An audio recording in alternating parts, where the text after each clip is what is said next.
Hi hello welcome to my channel. ఈరోజు అయితే 4:30కి లేచిన అనమాట. అంత సాంబ్రాణి వేసేసిన మొత్తం. ఇంకా ఎడుపులు అలికేది ఉంది.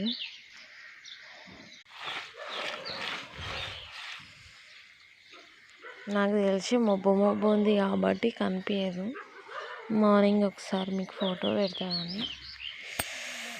మస్తు చలి పెడుతుంది ఫ్రెండ్స్, మీకు కూడా అలాగే ఉందా? సో ఫ్రెండ్స్, ఇడుపులు అయితే అలికేసిన. ఇప్పుడైతే మొత్తం వాటర్ చల్లాలన్నమాట. మొత్తం వాటర్ చల్లాలి. ఇదిగోండి, ఇప్పుడే ఇడుపులు అలికి వచ్చేసిన.